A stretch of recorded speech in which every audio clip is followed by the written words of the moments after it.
যেখানে এক বউ সামাল দিতেই কাহিল হয়ে পড়ে পুরুষ সমাজ, সেখানে একসাথে 4 বউ নিয়ে মহা খুশি নুরুদ্দিন।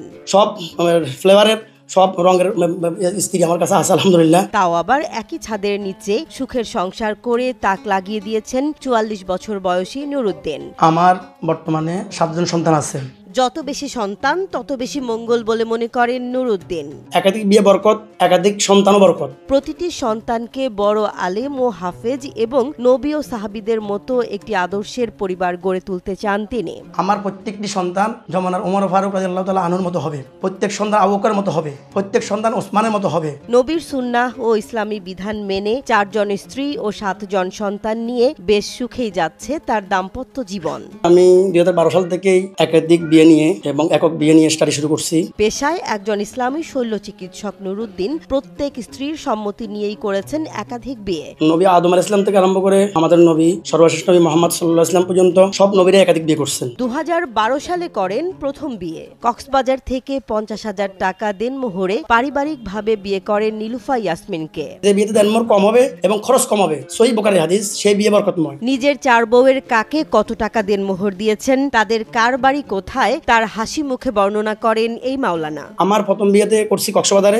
এখানে দেনমোহর হচ্ছে মাত্র 50 টাকা, নগদ দিয়ে দিয়েছি আলহামদুলিল্লাহ। দ্বিতীয় বিবাহ করছি আমি শরীয়তপুরে, উনি বিধবা, ওনার দেনমোহর 15,000 টাকা, নগদ দিয়ে দিয়েছি আলহামদুলিল্লাহ। তৃতীয় বিবাহ করছি আপনার কিশোরগঞ্জ, ওখানে দেনমোহর 5,000 টাকা, নগদ দিয়ে দিয়েছি আলহামদুলিল্লাহ। চতুর্থ বিবাহ করছি কুমিল্লাতে, আপনার ওখানে ওনার দেনমোহর হচ্ছে 50 টাকা। উনি কুমারী এবং উনি আপনার কুমিল্লা বিক্রিয়া সরকারি কলেজ থেকে রাষ্ট্রবিজ্ঞান অনার্স করছেন, ফার্স্ট ক্লাস পাইছেন, মাস্টার্স কন্টিনিউ করতেছেন। তো উনিও এই দিনের জন্য বিয়ে করছেন বিধায় উনার পরিবার সহ, আমার সব স্ত্রী সহ, মা বাপ সহ, সমাজের গণ্যমান্য ব্যক্তি সহ বিয়ে করছি গত বছর 14 এপ্রিলে। পরে 2022 সালে শরীয়তপুর থেকে দ্বিতীয় বিয়ে করেন বিধবা ফাতেমা খাতুনকে। এরপর 2023 সালে তৃতীয় বিয়ে করেন আয়েশাকে। সবশেষ 2024 সালে কুমিল্লা থেকে নুরুন নাহার শান্তাকে বিয়ে করেন তিনি। কুমারী হিসেবে অনেক বিয়ে আসছিল, সরকারি চাকরিজীবী, তারপরে ভালো ভালো বিয়ে আসতো, কিন্তু ওই যে দিনের জন্য স্যাক্রিফাইস করা বা দিনদারিতা মেনে ইসলামিক পরিবার ওইরকম পাই নাই, মানে পর্দা করতে পারবো আর কি। পরে ওনার সাথে পরিচয় আমার ফেসবুকে, ওনার তৃতীয় স্ত্রী পোস্ট দিছিল, ওই পোস্ট দেখে আমি ওনাদের সাথে যোগাযোগ করেছি, আমার পরিবারকে জানিয়েছি, ওনারা আসছে, ওনাকে দেখছে। আমার 3 বোন ছিল, ওনার 3 স্ত্রী, তারা আপ্যায়ন করেছে। তো পরবর্তীতে আমার চয়েস হচ্ছে দিনদারিতা দেখেই আর কি। প্রথম স্ত্রীর ঘরে 5 জন সন্তান, দ্বিতীয় স্ত্রীর আগের ঘরের 2 জন এবং বর্তমানে 1 জন সহ মোট 3 জন সন্তান। তৃতীয় স্ত্রীর ঘরে 1 জন সন্তান এবং চতুর্থ স্ত্রী বর্তমানে সন্তান সম্ভাবা। নগরীর হালিশহর বি ব্লক এলাকায় 4 বউ ও সন্তানদের নিয়ে বাস করেন নুরুদ্দিন। আমার নিয়ত আছে আল্লাহ রাসূলের সুন্নাহকে বাস্তবায়নের উদ্দেশ্যে, আল্লাহর সন্তুষ্টির জন্য, আর কমপক্ষে 20 জন সন্তান নিব। নিয়ত আল্লাহ তাআলা যদি আরো বেশি দেন তাতে কোনো অসুবিধা নেই। বর্তমান পরিস্থিতিতে দেশের তরুণ প্রজন্মকে অশ্লীলতা থেকে দূরে আনতে বিয়ে অন্যতম মাধ্যম এবং সেই সাথে সমাজের অবহেলিত নির্যাতিত নারীদের আশ্রয় দিতে ইসলামী সুন্নাহ অনুযায়ী একাধিক বিয়েও সুন্দর একটি সমাজ গড়তে ভূমিকা পালন করবে বলে জানান নুরুদ্দিন। সমাজ থেকে এরকম অবহেলিত নারী, যারা বিধবা, আরমালা, ডিভোর্সি এবং সমাজের যেগুলা মানে যারা নৈরাজ্য করতেছে, সবগুলো দূর করবে দাওয়াতের মাধ্যমে।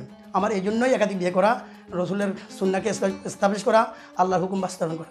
ইসলামিক বিবাহের আইন মতে সুন্নি এবং শিয়া পুরুষরা বহু বিবাহ করতে পারে। এর ফলে পুরুষরা একই সাথে সর্বোচ্চ 4 জন স্ত্রী রাখতে পারবে। আমাদের নবী 11 জন বিয়ে করছেন। নবী সুলাইমান আলাইহিস সালাম এক রায়াতে আছে 1100 বিয়ে করছেন, অন্য রায়াতে আছে 1000 করছেন, অন্য এক রায়াতে 100 বিয়ে করছেন। অর্থাৎ সব নবীরা একাধিক বিয়ে করছেন, সব সাহাবারাও একাধিক বিয়ে করছেন। তারা বলছেন একাধিক বিয়ের বিষয়টি ইসলামী প্রথম বিশ্বের সামনে নিয়ে আসেনি, এর নজির বিশ্বে বহু আগে থেকে রয়েছে। পূর্ববর্তী জাতিগুলোর মধ্যেও প্রচলিত ছিল।